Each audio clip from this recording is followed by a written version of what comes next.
La presentación que tengo con vosotros esta tarde se titula ¿Por qué espera Jesús? Estamos a 22 de marzo de 2019.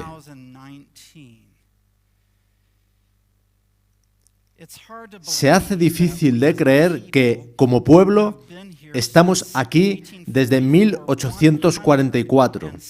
Son 175 años. Los pioneros que estaban vivos el 22 de octubre de 1844 seguramente no habrían jamás imaginado que nosotros estaríamos aquí, en este planeta, 175 años más tarde. Necesitamos preguntarnos por qué está esperando Jesús y por qué, como adventistas del séptimo día, estamos aún aquí, cuando se nos ha dado la comisión de llevar el Evangelio a toda nación, linaje, lengua y pueblo. Quisiera que fueseis a Mateo 25. Se trata de una parábola muy conocida, en la que Jesús profetiza que verdaderamente habría una demora justo antes de su segunda venida. En Mateo 25, del 1 al 6, leemos esta poderosa parábola en la que Jesús describe la condición de los adventistas del séptimo día justo antes de su regreso. El versículo 1 dice: «Entonces el reino de los cielos será semejante a 10 vírgenes que, tomando sus lámparas, salieron a recibir al esposo». Es obvio que Jesús está hablando aquí de su iglesia, descrita como una virgen, o más bien 10 vírgenes, pues esa iglesia está compuesta por más de una persona. Se trata de una iglesia pura. Llevan sus lámparas, lo que significa que tienen la Biblia, que creen en las Escrituras, y a partir de su estudio de las Escrituras, prevén que el esposo Jesús viene de nuevo. Por tanto, creen en el segundo advenimiento, son adventistas del séptimo día. En los siguientes versículos vemos que unas son prudentes, tienen el Espíritu Santo, y otras insensatas, no lo tienen. Las prudentes están convertidas, las insensatas no. Básicamente lo entendemos, pero fijaos en el versículo 5. «Y tardándose el esposo, cabecearon todas y se durmieron». En el original la palabra griega para tardándose es kronizo, la cual tiene el sentido de demora. De modo que en esta parábola Jesús verdaderamente profetiza que habrá una demora antes de su venida y que su iglesia estará dormida.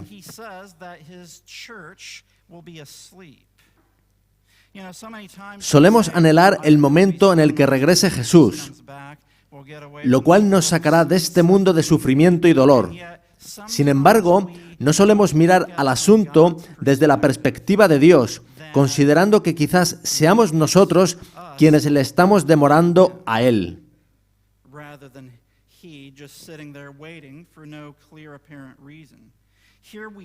Vemos en las Escrituras, por tanto, que hay una demora. Hay quienes sugieren que Jesús vendrá en una fecha prefijada por Él y que no hay demora alguna, pero no es así.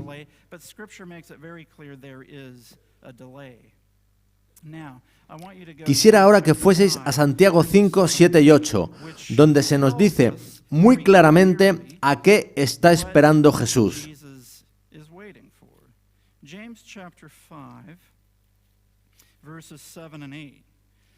Dice así: «Por tanto, hermanos, tened paciencia hasta la venida del Señor. Mirad cómo el labrador espera el precioso fruto de la tierra, aguardando con paciencia hasta que reciba la lluvia temprana y la tardía. Tened también vosotros paciencia y afirmad vuestros corazones, porque la venida del Señor se acerca». El labrador aquí es Jesús, y está esperando el precioso fruto de la tierra. Espera a que el fruto madure, y para ello es necesario el derramamiento de las lluvias, temprana y tardía. Ahora, la lluvia temprana fue derramada en Pentecostés, y la lluvia tardía será derramada justo antes del regreso de Jesús. Vayamos ahora a Jeremías 3, a un versículo que no suele comentarse al describir al pueblo de Dios de los últimos días en lo concerniente al derramamiento de la lluvia tardía. En Jeremías 3:1 leemos: dicen, si alguno dejare a su mujer y yéndose ésta de él se juntare a otro hombre, ¿volverá a ella más? ¿No será tal tierra del todo amancillada? Tú pues has fornicado con muchos amigos, mas vuélvete a mí, dice Jehová. Así que Dios les dice que profesan seguirlo, pero que realmente están en el mundo, como una prostituta. Y Dios les dice que regresen a Él. Y a continuación dice: alza tus ojos a las alturas y ve en qué lugar no te hayas prostituido. Junto a los caminos te sentabas para ellos como árabe en el desierto, y con tus fornicaciones y con tu maldad has contaminado la tierra. Por esta causa las aguas han sido detenidas, y faltó la lluvia tardía, y has tenido frente de ramera, y no quisiste tener vergüenza. En otras palabras, el pueblo de Dios profesa seguirlo, pero hemos estado actuando como una ramera. Es interesante que Jesús describe a la iglesia de la Odisea en Apocalipsis 3, hablando de la vergüenza de su desnudez. Y en Jeremías 3 se dice que la iglesia de Dios rechaza avergonzarse y que por ello ha sido retenida la lluvia tardía. La fruta no puede madurar si la iglesia de Dios está espiritualmente desnuda, prostituyéndose con el mundo. Dios anhela venir a por su pueblo, pero quizás estemos en una situación espiritual que imposibilita el derramamiento de la lluvia tardía.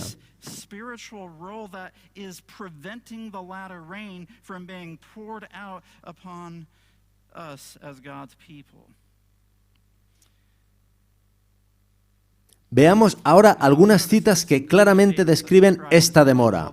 La primera está en Testimonios para la Iglesia, volumen 6, página 450, y dice así: si el propósito de Dios de dar al mundo el mensaje de misericordia hubiese sido llevado a cabo por su pueblo, Cristo habría venido ya a la tierra y los santos habrían recibido su bienvenida en la ciudad de Dios. Esto fue escrito en 1900, hace 119 años, y aquí seguimos.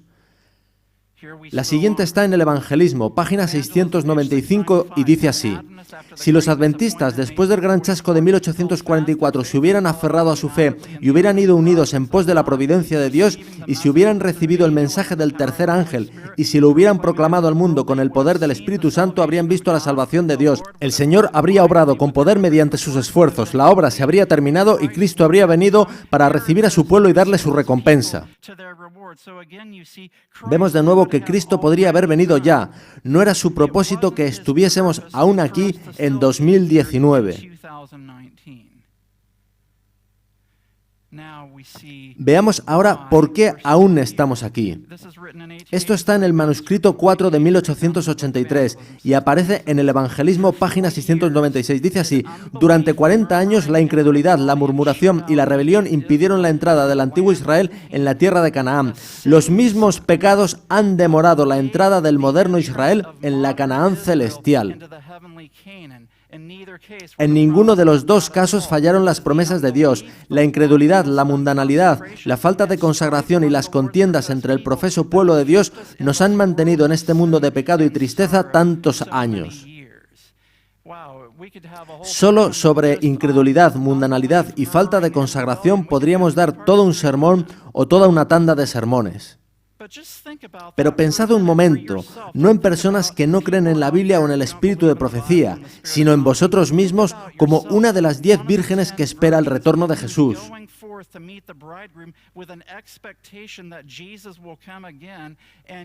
Y que, sin embargo, sea vuestra incredulidad en las promesas de Dios, junto con vuestras murmuraciones y rebeliones, lo que está contribuyendo a la demora en la venida de Jesús.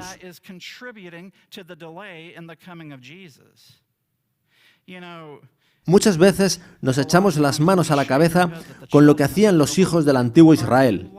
Pero, ¿qué hacéis vosotros cuando las cosas no salen como queréis? ¿Murmuráis y os quejáis como hacían ellos? Esos son los pecados que han demorado la entrada del moderno Israel en la Canaán celestial. No vamos a extendernos en ello ahora, pero claramente vemos contiendas y rebelión en el pueblo de Dios actual. Per se right now, but clearly we can see strife and rebellion in the midst of God's people. Veamos otra cita. Es de 1901 y está en el Evangelismo, página 696. Tal vez tengamos que permanecer aquí en este mundo muchos años más debido a la insubordinación, como les sucedió a los hijos de Israel, pero por amor de Cristo, su pueblo no debe añadir pecado sobre pecado, culpando a Dios de las consecuencias de su propia conducta errónea. No estamos aún en este mundo por capricho de Dios, sino por nuestra insubordinación.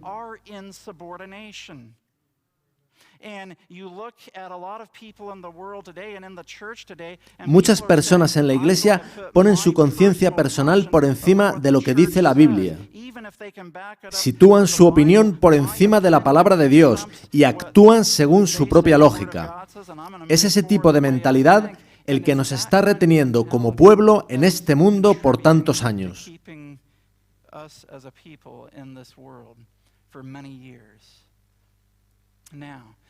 Vayamos ahora a la Biblia y veamos cómo estará este mundo cuando retorne Jesús.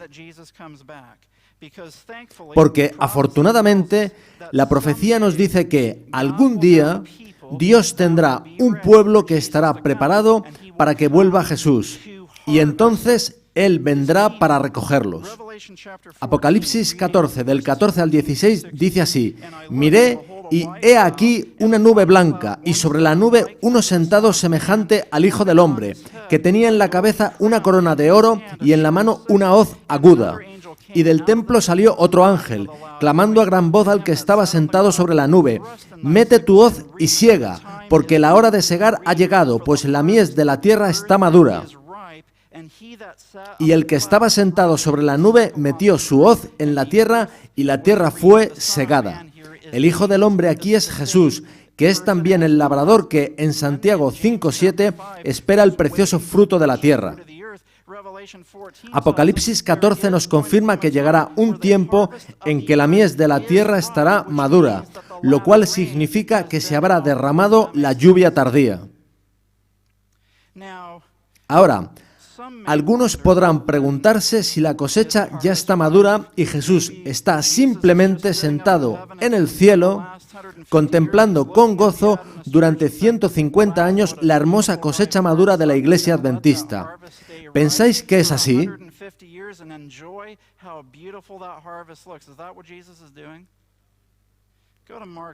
Id por favor a Marcos 4, 28 y 29, donde se describe qué es lo que sucede en el tiempo de la cosecha.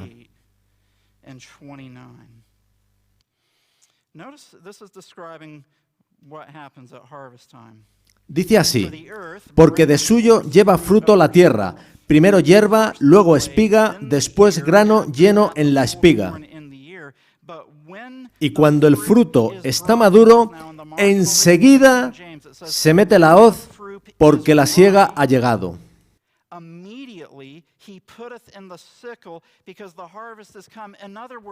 En otras palabras, en cuanto haya una cosecha madura, Jesús no esperará más.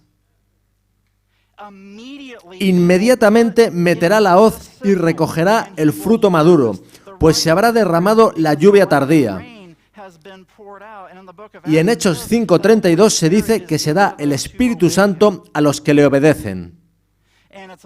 Y me asombra que la obediencia se ha convertido en una connotación negativa en la Iglesia de Dios de hoy en día. El diablo sabe que la obediencia de corazones dispuestos y amorosos es lo que permitirá a Dios derramar la lluvia tardía para la maduración de una cosecha. Dios no va a derramar la lluvia tardía sobre fruta desobediente. Dios va a derramar el Espíritu Santo sobre los que le obedecen.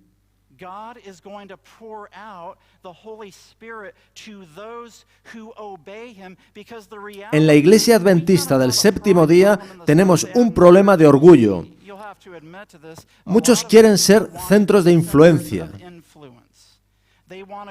Quieren conducir la corriente y fijar la agenda. Quieren estar en el círculo de influencia. Si Dios derramara la lluvia tardía ahora, intentaríamos atribuirnos el mérito de la obra que estaría haciendo Dios. Y Dios no está buscando una generación que se atribuya los méritos del poder de Dios. Dios está buscando un pueblo que lleve fruto, lo cual es semejanza a Jesús.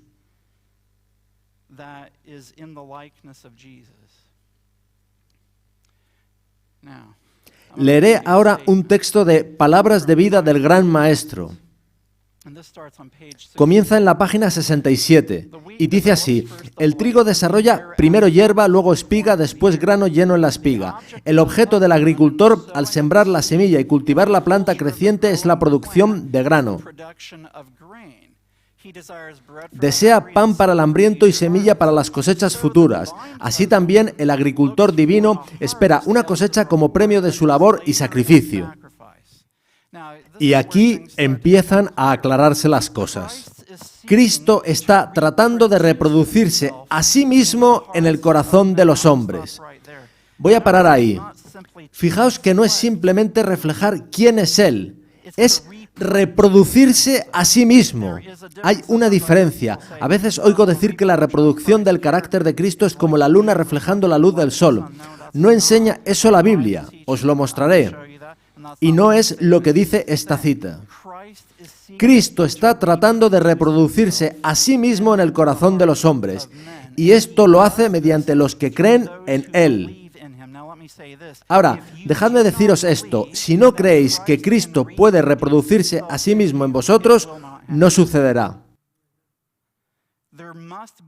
Debe haber fe en que Cristo realmente puede reproducir su carácter en ti. La cita termina diciendo lo siguiente: el objeto de la vida cristiana es llevar fruto, la reproducción del carácter de Cristo en el creyente, para que ese mismo carácter pueda reproducirse en otros. Daos cuenta de que la reproducción del carácter de Cristo no es simplemente dejar de hacer cosas malas. Voy a dejar de hacer esto y de comer eso y de ver aquello.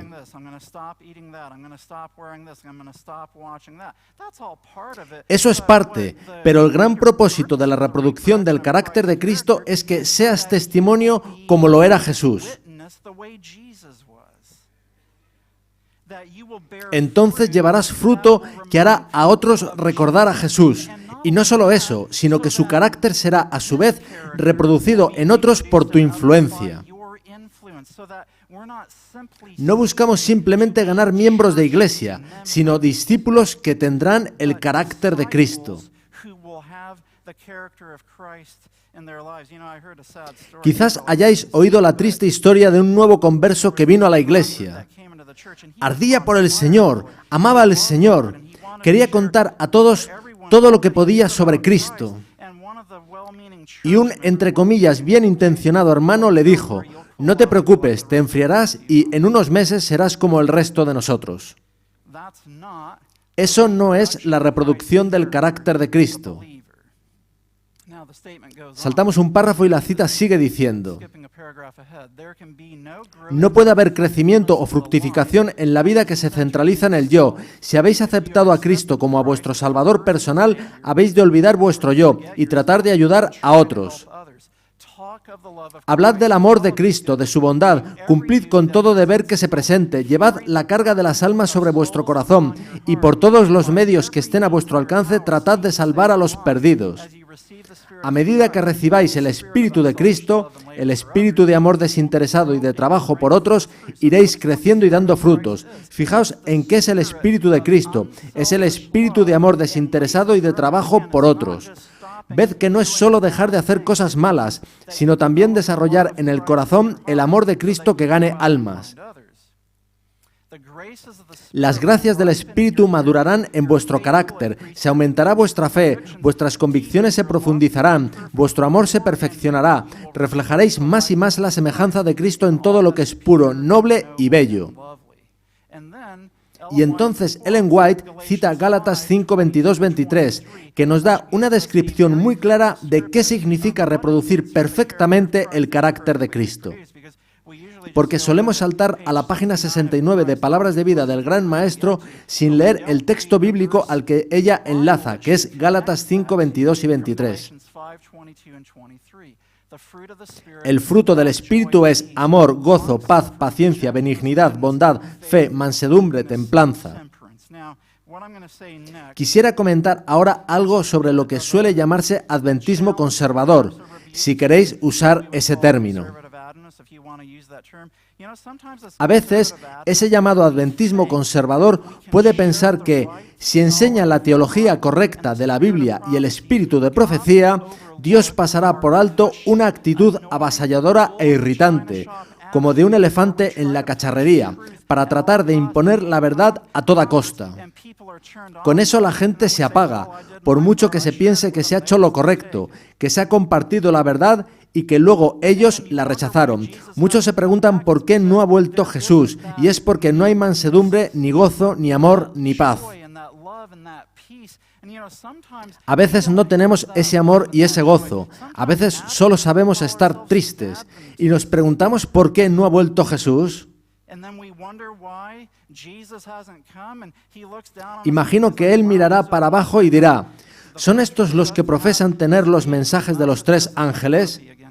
Pero si hoy están de nuevo en plan gruñón, tienen otro mal día, murmurando y quejándose, como el antiguo Israel. No aman a sus enemigos, ni oran por los que los tratan mal. No tienen gozo, no hay paz, no hay paciencia, no tienen dulzura con los demás, ni fe en las promesas de Dios. Esta es la mentalidad laodicense. Puedo tener una mala actitud, puedo no ser muy amable, pero como conozco la verdad, Dios pasará eso por alto en el juicio.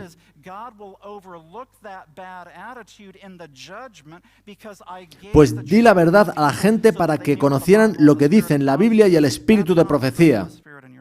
Esos no son los frutos del espíritu. La cita sigue así: este fruto nunca puede perecer, sino que producirá una cosecha, según su género, para vida eterna. Y a continuación dice lo siguiente: cuando el fruto fuere producido, luego se mete la hoz, porque la siega es llegada. De modo que el fruto producirá una cosecha, una generación de adventistas que tendrán amor, gozo, paz, paciencia, benignidad, bondad, fe, mansedumbre y templanza. Eso es lo que Dios está buscando. Cristo espera con un deseo anhelante la manifestación de sí mismo en su iglesia. Eso quiere decir que Él no ve amor, gozo, paz, paciencia, benignidad, bondad, fe, mansedumbre y templanza. Quizá haya frutos esporádicos, pero Él no ve la foto completa en nuestros corazones, y no puedes decir que vas a tener unos frutos concretos del Espíritu. Vienen todos juntos. Cristo espera con un deseo anhelante la manifestación de sí mismo en su iglesia. Cuando el carácter de Cristo sea perfectamente reproducido en su pueblo, entonces vendrá Él para reclamarlos como suyos. En otras palabras, cuando el carácter de Cristo, tal y como se describe en Gálatas, amor, gozo, paz, paciencia, benignidad, bondad, fe, mansedumbre y templanza, sea la experiencia del pueblo de Dios, Él vendrá para reclamarlos como suyos. Dejemos las excusas por la falta de fe. Dejemos las excusas por no amar a nuestros enemigos. Dejemos las excusas por ser gruñones y perder los nervios, y por no tener paciencia, ni mansedumbre, ni dulzura. Todo eso es evidencia de falta de fe en las promesas de Dios de que Él puede liberarnos de toda tendencia al mal.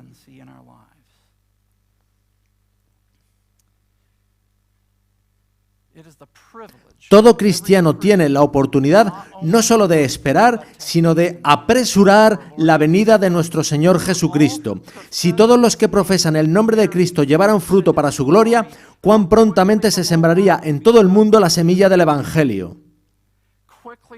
Rápidamente maduraría la gran cosecha final y Cristo vendría para recoger el precioso grano. En otras palabras, si el mundo viera en nosotros el verdadero poder del Espíritu Santo, que nos llevara a tener amor, gozo, paz, paciencia, templanza y mansedumbre divinas, ellos se interesarían verdaderamente en lo que tenemos.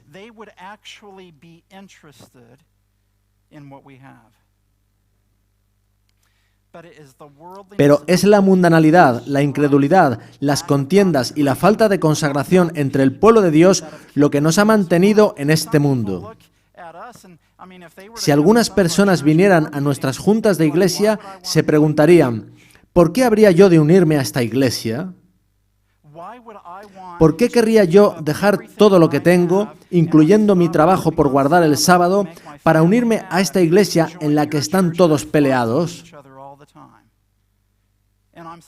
Supuestamente me estoy uniendo a la verdad, pero esta gente vive como si esa verdad no estuviese ni siquiera en su corazón. Pero cuando la gente vea la verdad viviendo en nosotros por la gracia de Jesús, esto producirá una cosecha que crecerá rápidamente. Así lo confirman las citas que hemos leído.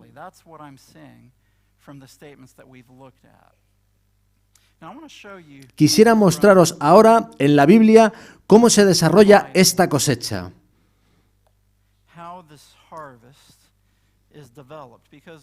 Porque vemos que hay una demora, eso es innegable, Jesús así lo dijo. El pueblo de Dios del tiempo del fin, los adventistas del séptimo día, que esperamos a Jesús, está dormido al estar Jesús demorándose. Pero la razón de la demora está en nosotros, no en Dios. No hemos recibido la lluvia tardía porque estamos vagando con un pie en la iglesia y otro en el mundo.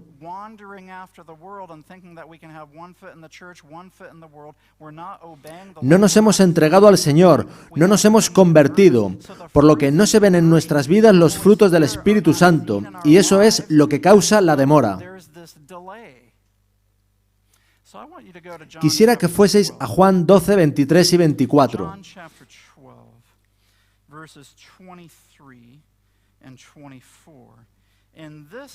Este texto muestra cómo se desarrolla la cosecha. Una cosecha, típicamente la describimos como de trigo, no se desarrolla por casualidad.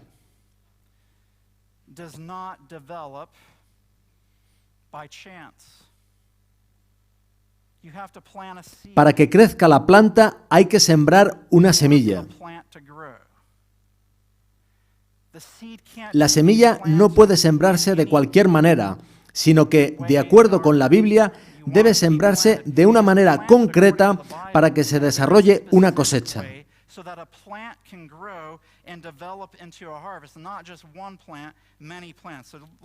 Leamos entonces Juan 12, 23 y 24. Jesús les respondió diciendo: ha llegado la hora para que el Hijo del Hombre sea glorificado.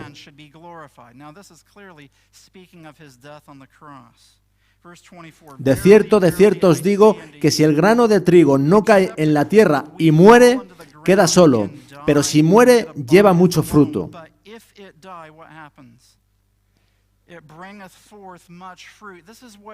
Jesús les dice que cuando muera en la cruz, Él será una semilla plantada en el campo. La vida perfecta de Jesús le permitió morir como un sacrificio perfecto, y Él promete que esa semilla plantada crecerá y dará mucho fruto.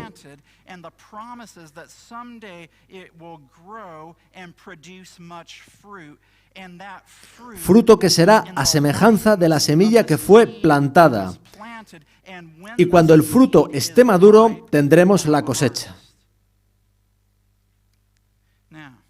Ahora, es interesante que hay muchas conexiones que pueden hacerse entre la muerte de Cristo y la cosecha en el fin del mundo.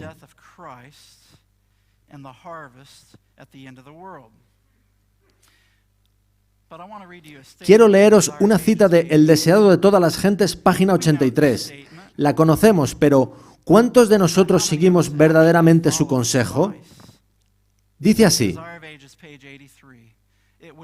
sería bueno que cada día dedicásemos una hora de reflexión, cada día, no cada semana o cada mes o cada año, a la contemplación de la vida de Cristo. Debiéramos tomarla punto por punto y dejar que la imaginación se posesione de cada escena, especialmente de las finales.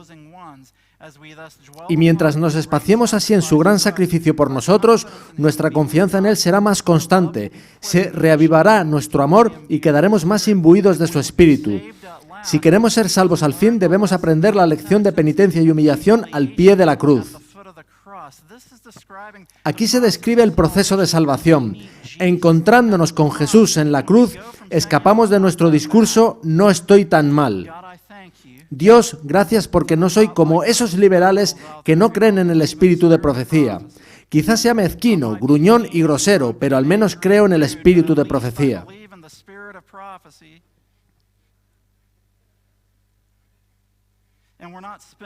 No dedicamos esa hora diaria de reflexión, de modo que cuando llegan las pruebas no somos como Jesús en la cruz, sino que somos nuestro peor egoísta y pecaminoso yo. Aunque conocemos cómo deberíamos ser, no estamos entregados porque no estamos dedicando tiempo con Jesús al pie de la cruz. El espíritu de profecía dice que cuando empleamos esa hora de reflexión, no por rutina, sino porque amamos al Señor, eso nos cambia. Por la contemplación somos cambiados de gloria en gloria. Una hora al día para contemplar la vida de Cristo. Si os preguntáis por qué estáis luchando tanto con vuestras tentaciones y en las batallas y pruebas de esta vida, os lanzo el siguiente desafío. Emplead cada día una hora contemplando a Jesús, especialmente sus escenas finales, y veréis cómo eso cambia vuestro corazón y vuestra vida. Jesús es la semilla que es sembrada. Lo que quiero mostraros ahora es que hay una conexión directa entre la experiencia de Jesús en la cruz y la última generación que vivirá en esta tierra.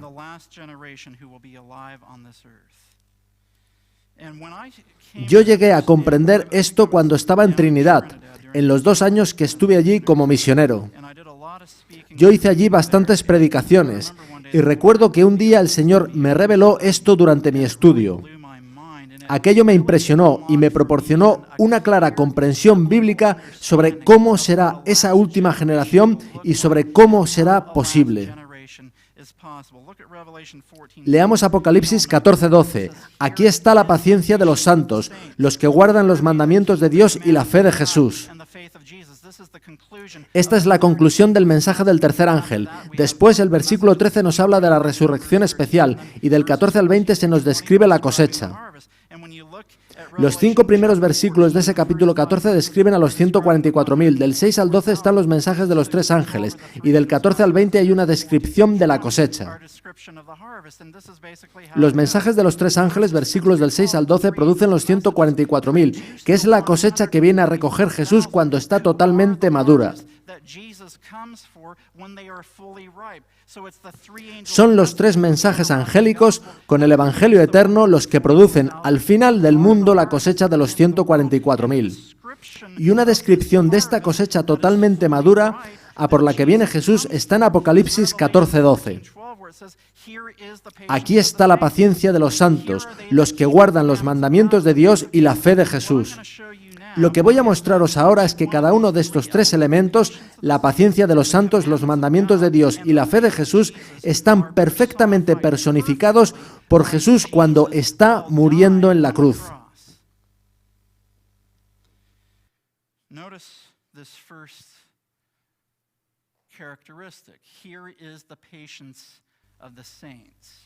El primero de ellos, la paciencia de los santos, lo encontramos en Hebreos 12, 1 y 2, que dice así: Por tanto, nosotros también, teniendo en derredor nuestro tan grande nube de testigos, despojémonos de todo peso y del pecado que nos asedia, y corramos con paciencia. En griego es la misma palabra que en Apocalipsis 14:12. La carrera que tenemos por delante, puestos los ojos en Jesús, el autor y consumador de la fe, el cual por el gozo puesto delante de él, sufrió la cruz. Ahora, esa palabra sufrió tiene en griego la misma raíz que la palabra paciencia. De modo que cuando Jesús sufrió la cruz, él tuvo paciencia, tal como la tendrá el pueblo final de Dios según se describe en Apocalipsis 14:12. Jesús tuvo paciencia en la cruz. Ahora, en el conflicto de los siglos hay una cita que dice: los tiempos que nos esperan requieren una fe capaz de soportar el cansancio, la demora y el hambre. Voy a haceros una confesión. Yo puedo saltarme mi devoción de la mañana, pero si duermo 8 horas, Tomo un buen desayuno. Veo a mis pacientes en la clínica y todo va bien. Mis pacientes están contentos y agradecidos de cómo yo les ayudo en vez de estar protestando.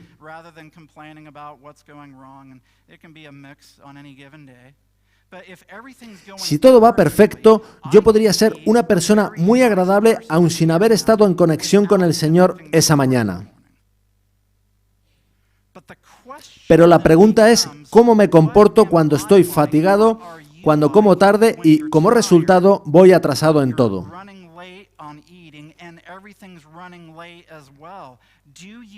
¿Tendría aún la paciencia o el aguante que tuvo Jesús mientras colgaba de la cruz? Él estuvo una noche sin dormir. Fue golpeado, no había comido y, colgado en la cruz, decía, «Padre, perdónalos porque no saben lo que hacen». La paciencia de los santos no es simplemente unas personas que son más o menos corteses cuando las cosas se complican un poco. No. Se trata de una generación de personas que han aprendido por experiencia, a través de las pruebas de fuego de la vida, a ser como Jesús mientras estaba colgado de la cruz. Jesús siembra la semilla en la cruz y dice, mi muerte producirá una cosecha de mucho fruto, a semejanza de la semilla ahora plantada.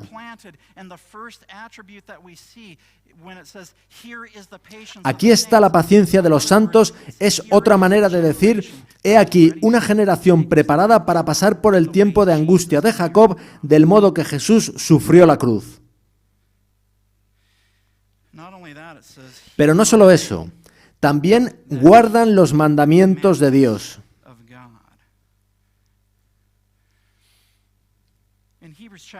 En Hebreos 10, del 5 al 7, Pablo toma del libro de Salmos una profecía mesiánica donde se describe a Jesús en la cruz.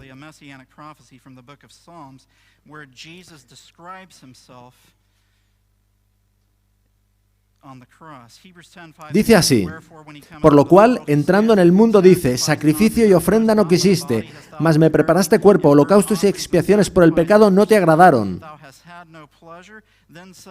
Entonces dije, he aquí que vengo, oh Dios, para hacer tu voluntad, como en el rollo del libro está escrito de mí.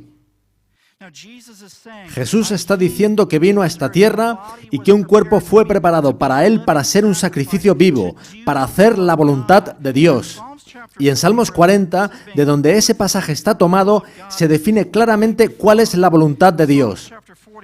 Salmos 47 y 8 dice así, entonces dije, he aquí vengo, en el rollo del libro está escrito de mí, el hacer tu voluntad, Dios mío, me ha agradado, y tu ley está en medio de mi corazón. En otras palabras, hacer la voluntad de Dios es que la ley de Dios esté escrita en corazón y mente. Y así, Jesús dice que, cuando vino a esta tierra, en la naturaleza humana caída que le fue dada, vino a ser un sacrificio y a vivir una vida perfecta. Una vida de obediencia y a ser obediente hasta la muerte y muerte de cruz. Jesús colgado en la cruz es un sacrificio perfecto porque vivió una vida de perfecta obediencia. Se deleitó en hacer la voluntad de Dios, que es la ley de Dios. A veces, los adventistas podemos pensar que los 10 mandamientos son algo muy severo. Pero si no fuera por el 10º mandamiento, yo no podría saber que hay codicia en mi corazón.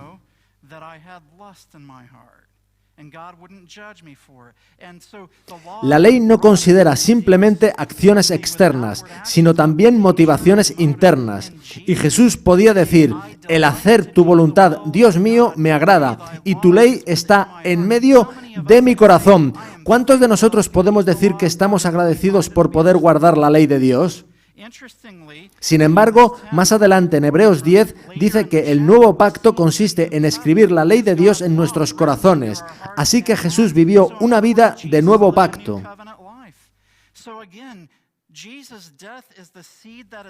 Vemos de nuevo que la muerte de Jesús es la semilla que es plantada para producir la cosecha de una generación que, además de tener la paciencia que tuvo Jesús en la cruz, vivirá en obediencia como lo hizo Jesús en la misma naturaleza humana que tenemos nosotros. in the same human nature that we have. Here is the patience of the Aquí está la paciencia de los santos. Here are they, Aquí están los que guardan los mandamientos de Dios. commandments of God. And the last one, Y el tercer aspecto es la fe de Jesús. Galatians 2:20, Gálatas we all know 2:20 that I am dice: crucified con with Cristo Christ. estoy juntamente crucificado, y ya no vivo yo, mas vive Cristo en mí. Y lo que ahora vivo en la carne, lo vivo en la fe del Hijo de Dios, el cual me amó y se entregó a sí mismo por mí. Esa es la fe de Jesús. Cuando estoy crucificado con Cristo, Él entra y sale el pecado, y vivo con la fe de Jesús, pues Él vive en mí y por medio de mí. In my human flesh, I live by the faith of Jesus who is living in me and through me. In order to have Para faith tener la fe de Jesús, ha de haber una total muerte al yo, la cual ha de ser renovada diariamente.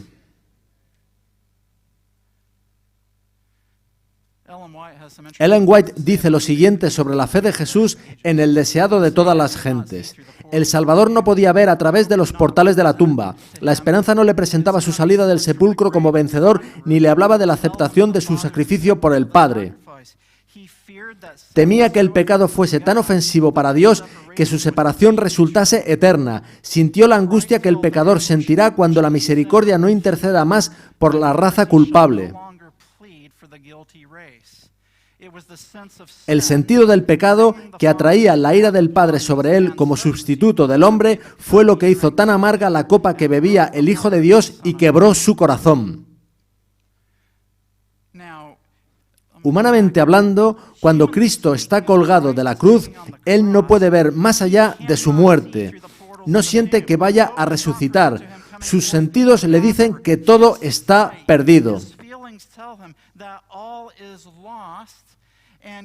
Nosotros, igualmente, muchas veces tenemos pruebas en las que no vemos la salida y no vemos cómo puede actuar Dios. Así se sentía Jesús en la cruz.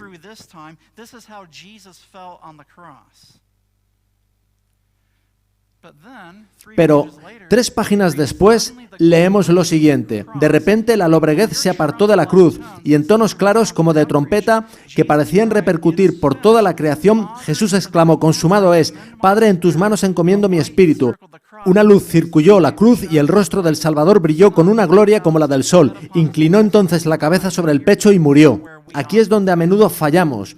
No vemos la salida y en vez de, por fe, reclamar las promesas de Dios en las Escrituras, manifestamos duda y pesadumbre. Dios nos llama a algo mejor. Entre las terribles tinieblas, aparentemente abandonado de Dios, Cristo había apurado las últimas heces de la copa de la desgracia humana. En esas terribles horas había confiado en la evidencia que antes recibiera de que era aceptado de su Padre, conocía el carácter de su Padre, comprendía su justicia, su misericordia y su gran amor. En otras palabras, colgado de la cruz, Jesús no sentía la presencia de su Padre, no sentía que lo fuese a rescatar de la tumba, el pecado era demasiado ofensivo. Pero por fe recuerda sus experiencias previas con el Padre y eso es lo que lo sostiene. Por eso necesitamos tener ahora esas experiencias de fe. Fijaos que a continuación Ellen White deja claro que Jesús ejerció fe. Por la fe confió en aquel a quien había sido siempre su placer obedecer. Y mientras sumiso se confiaba a Dios, desapareció la sensación de haber perdido el favor de su Padre. Por la fe, Cristo venció. Hermanos, esto no fue una dificultad menor para Cristo. Literal y humanamente, Él no podía ver a través de los portales de la tumba. Cristo sintió la pérdida de la presencia de su Padre como nunca antes en su vida y como nunca lo hemos podido sentir nosotros.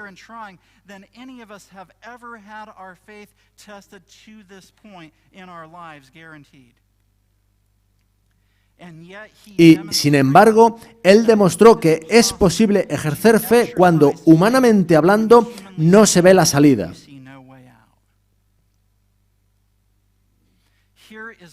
Esto es lo que hace tan poderoso el mensaje del tercer ángel.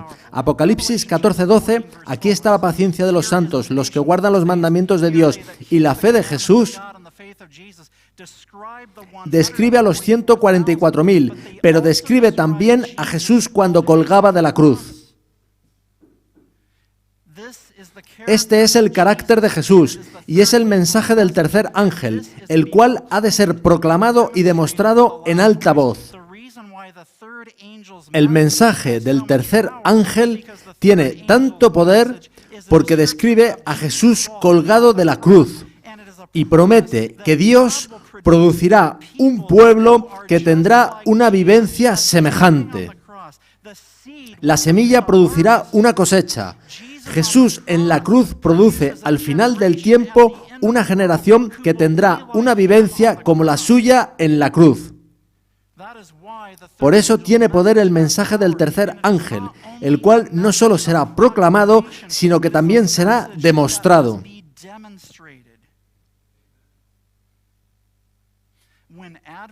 Cuando esta sea la experiencia en el adventismo, veremos el fuerte pregón de Apocalipsis 18. Apocalipsis 18:1 describe a un ángel descendiendo del cielo con gran poder y la tierra siendo iluminada con su gloria. Se trata de la gloria del carácter de Dios, al haberse derramado el Espíritu Santo sobre una generación de adventistas que, por fe, han aprendido a someterse al Señor. Tienen paciencia, obediencia y fe, siendo así a semejanza de Jesús, de modo que el mundo desea tener lo que ellos tienen. La tierra será iluminada con la gloria del carácter de Dios.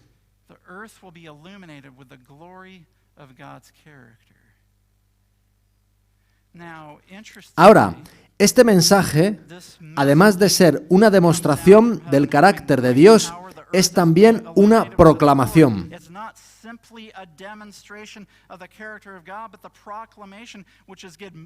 Y clamó con voz potente diciendo: ha caído la gran Babilonia, y se ha hecho habitación de demonios, y guarida de todo espíritu inmundo, y albergue de toda ave inmunda y aborrecible. Porque todas las naciones han bebido del vino del furor de su fornicación, y los reyes de la tierra han fornicado con ella, y los mercaderes de la tierra se han enriquecido de la potencia de sus deleites. Y entonces dice lo siguiente: salid de ella, pueblo mío, para que no seáis partícipes de sus pecados, ni recibáis parte de sus plagas, porque sus pecados han llegado hasta el cielo. Hay una última generación de santos justos y hay una última generación de impíos cuyos pecados llegan hasta el cielo. Y Ellen White dice en el Signs of the Times del 12 de junio de 1893 que sus pecados llegan hasta el cielo cuando legislativamente se invalide finalmente la ley de Dios. ¿Os dais cuenta de que Dios no está esperando a que el Papa y el presidente conspiren juntos para lanzar una ley dominical? Ni tampoco a que la ciudadanía norteamericana reclame una ley dominical.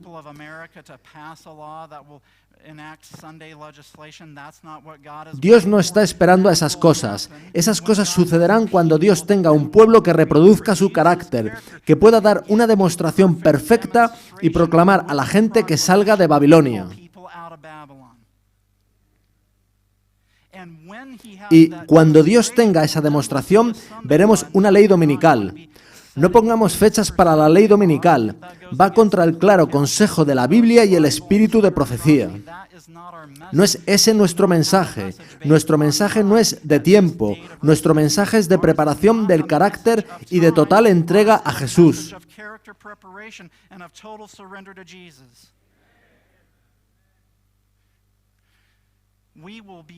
Seremos capaces de proclamar la caída final de Babilonia cuando nuestro carácter sea plenamente el de Jesús.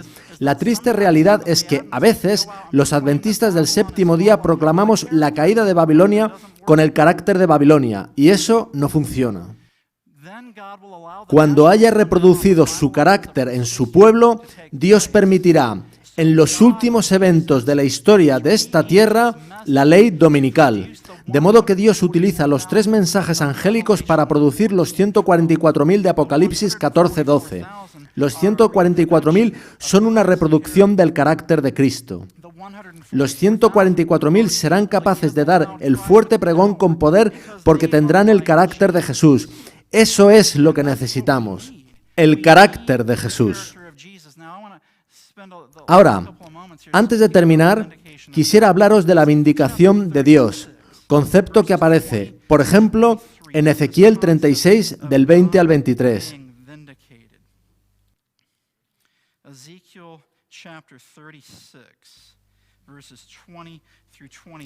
Dice así en Ezequiel 36, del 20 al 23.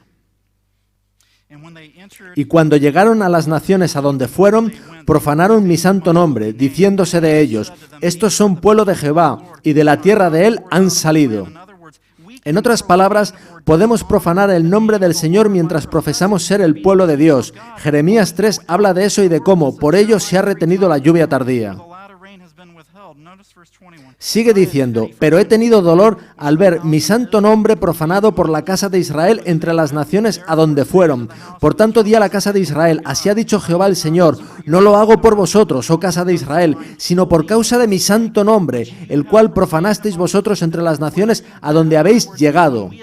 Cuando profesamos seguir al Señor, pero no hay diferencia entre nosotros y el mundo, profanamos el nombre del Señor, y así no vindicamos su nombre. Pero fijaos en el versículo 23. Y santificaré mi grande nombre, profanado entre las naciones, el cual profanasteis vosotros en medio de ellas. Y sabrán las naciones que yo soy Jehová, dice Jehová el Señor, cuando sea santificado en vosotros delante de sus ojos. Cuando el mundo vea que hemos sido santificados a semejanza de Jesús, Dios será vindicado ante el universo. Y que quede esto muy claro, nosotros no vindicamos a Dios. Dios se vindica a sí mismo por medio de nosotros. Dios se vindica a sí mismo por medio de los 144.000. En vez de profanar el nombre de Dios entre las naciones, permitiremos que el Señor habite en nuestros corazones de modo que sea vindicado y glorificado por medio de nosotros. Fijaos en esta cita de El deseado de todas las gentes, página 671. El Salvador vino para glorificar al Padre demostrando su amor. Así el Espíritu iba a glorificar a Cristo revelando su gracia al mundo. La misma imagen de Dios se ha de reproducir en la humanidad. El honor de Dios, el honor de Cristo están comprometidos en la perfección del carácter de su pueblo. Dios ha comprometido el honor de su nombre en el gran conflicto en producir, al final de los tiempos, una generación que tendrá su carácter. Con su muerte en la cruz, Jesús puso la semilla que producirá una cosecha que será a semejanza de Él mismo. Entonces, ¿a qué está esperando Jesús? A una generación que tendrá su cumplimiento en Apocalipsis 14:12. Aquí está la paciencia de los santos, los que guardan los mandamientos de Dios y la fe de Jesús. Cuando Jesús haya dicho eso desde el cielo, le habrá dado la vuelta al gran conflicto. Satanás, que era un ser perfecto, dijo, en un ambiente perfecto, que la ley de Dios no podía ser guardada, y Dios, por medio de los débiles de entre los débiles, la peor generación que jamás haya vivido, demuestra la falsedad del aserto.